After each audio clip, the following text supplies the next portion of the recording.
Ayan, makakagalaw ka kung anong gusto mo. Ayan. Hey everyone! Welcome back to my YouTube channel. So, meron tayong panibagong video today, guys. So, today ang gagawin ko is mag-unbox ako ng isang gaming chair. Kasi bumili yung boyfriend ko sa through online. And bago niya naman binili yun, kasi tinanong niya ako, sinabi niya sa akin na bibilihin niya. Medyo mahal siya. So, titingnan ko kung worth it ba. I guess worth it naman. Kasi napanood ko yung mga review dun sa gaming chair na yun. Ang ganda naman din talaga. So, tingin ko naman sulit na sulit siya. So, yeah, mag-unbox tayo. So, guys, wala na masyadong maraming sinasabi. So, guys, without any further ado, let's get started. So, guys, ito na yung box ng chair. So, ito na siya. So, bubuksan na natin siya. Tingnan natin yung naman sa loob. So, paano ito hugat to? Dito? Ay, ka na lang. Baka magasgas yung loob.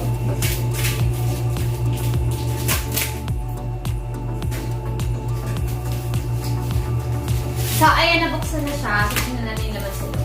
Uy!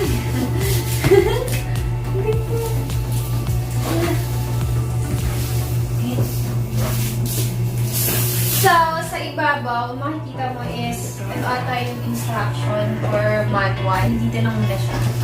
Para makita natin kung paano natin siya bubuukin. Tapos, ito. So, mamaya na natin ito tignan. Ano muna yan.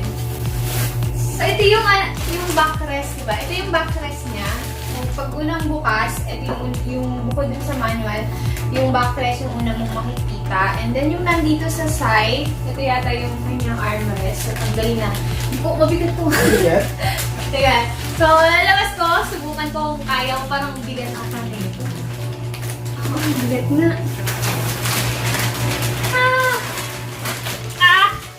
Sobrang bigat niya. Ayun! Hindi naman pala eh. Okay naman, hindi masyadong... Tapos, mga balot-balot. Ito daw yung lumbar support. Hindi ko alam kung tama yung pagkabigas ko. Basta ito yung para din sa likod niya. Ayan. So, lambot. Wow, lambot. Super lambot. Tapos ito naman yung sa tawag doon, hindi ko sa ulo yung headrest, right? So soft. Tapos, etong, ano ito matanggal? Yung base ng gaming chair. Ito na lang. Ayan. Gawa siya sa aluminum. Naman yung pinakang base ng chair. So, gawa siya sa aluminum, tama? Sa aluminum. So, alam ko lang matibay siya. Ano yung pinakang upuan eh. Yung nasa ilalim, yung pinakang upuan. Mabigat, hindi ko kaya. So, mamaya na natin pala ito tanggalin. So, unahin ko muna yung mga accessories na nandun sa side. Tapos, ito, yung mga accessories. So, nakaseparate siya ng box. And, tingnan natin yung laman sa loob. Baka masira.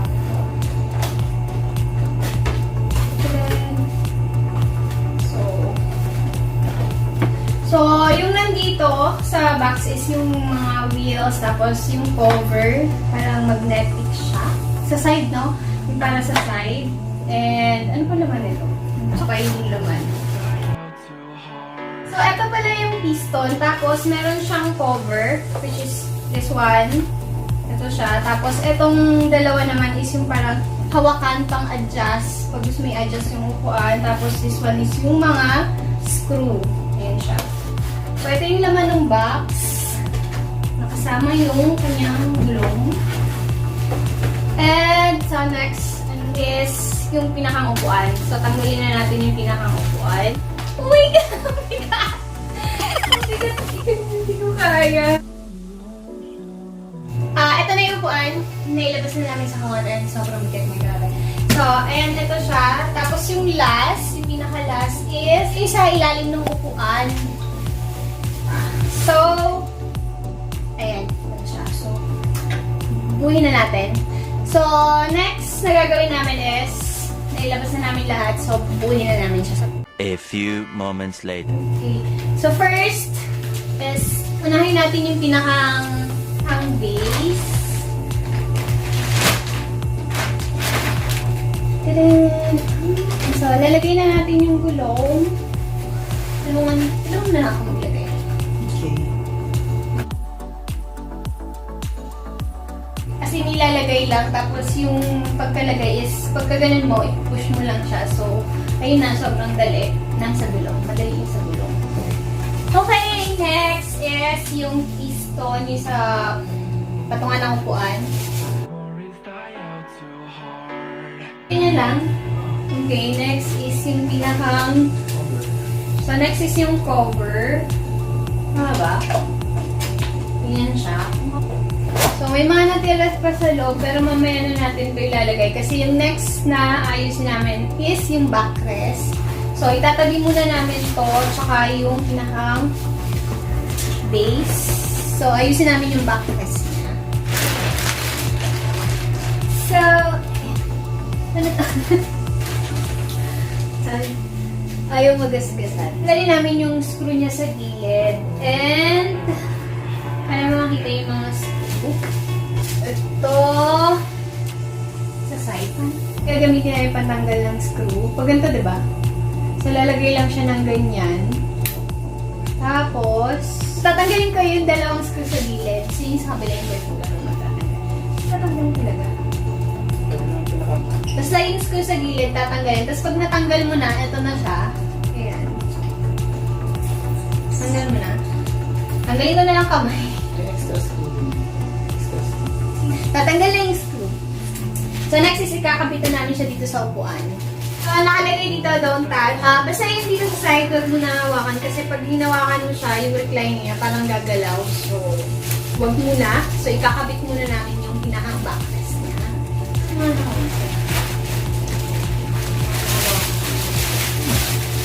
So, ito mamaya na namin tatanggalin kasi para yan, mahawakan yung sa side. Ito, nasa na? I-slide natin yung ano. Attention. Ako yung maghawak kasi ikaw mag-screw. Okay. Sige, go. Tadaan! So, bali nilalagay na namin yung screw, yung dalawang screw sa gilid. Kasi ito, parang i-slide mo lang naman yung backrest niya para makabit siya. Tapos, lalagyan mo ng screw. Ay, nakabit na niya yung screw. So, nakabit na namin siya. Tapos, yung sa pinaka-side, yung merong screw, nilalagyan din siya ng cover. So, ito yung cover, tapos magnet siya. So, didikit siya dun sa dalawang screw na nandun sa side. I-slide mo lang dumidikit siya kasi may magnet na. Tapos, next, yung dito sa side pala, meron siyang screw. So, parang safety screw yun. Kaya may safety screw is parang na kinakabit mo yung backrest. So, hindi siya maggagalaw-galaw. So, tatanggalin namin yung screw. Galaw-galaw. So, and tanggalin namin and tatry naman namin siya. Try ko ulit.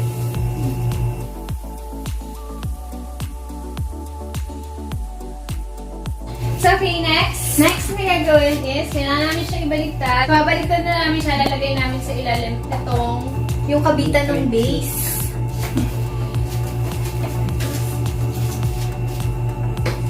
Ayan, nabaliktad na namin. So, lalagay na namin yung multi-tilt mechanism niya. Ayan. Kasi doon natin ikakabit yung base. Mamaya. Kaya, lalagay siya ng ganyan. Tapos, itong mga screw na nandito, lalagay natin dito. Tama ba? Yung ating pagkalagay. Tapos, tingnan na lang natin.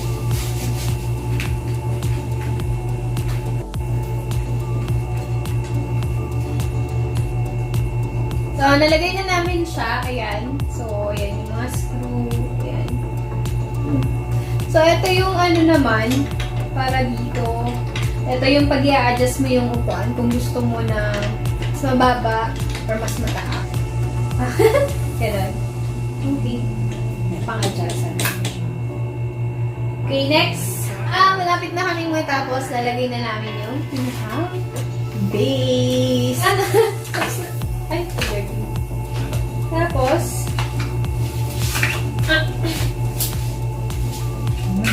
ganun ha?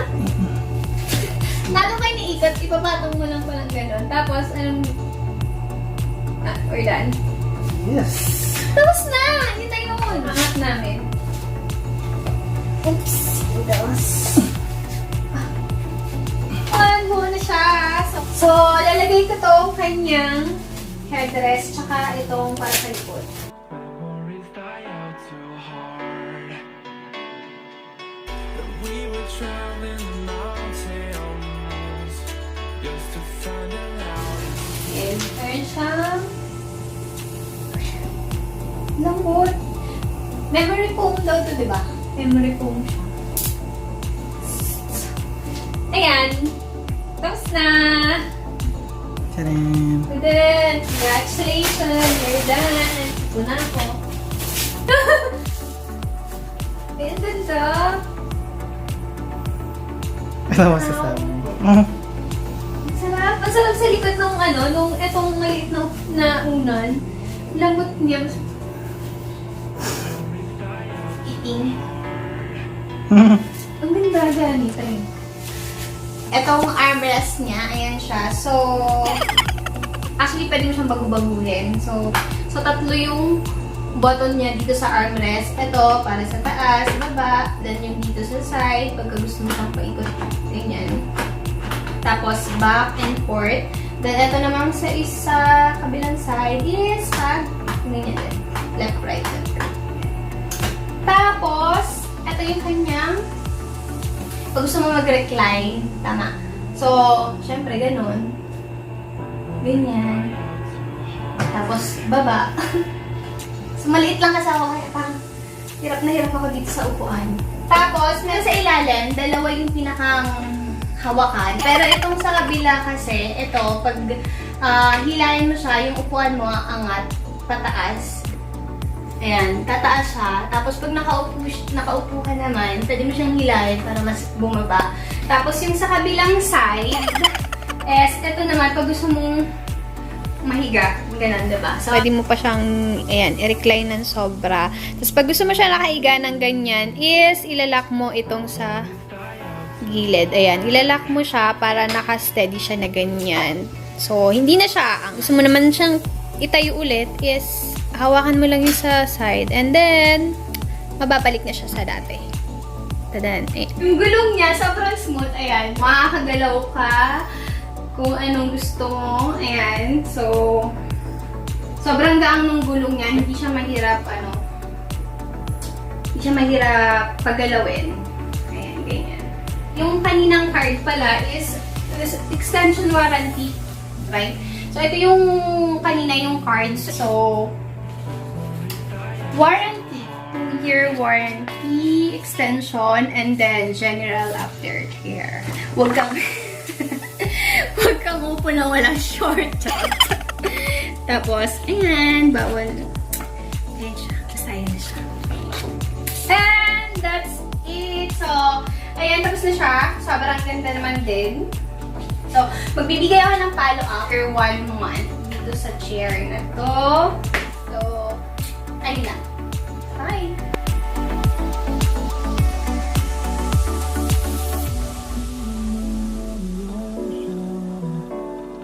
Memories die out too hard.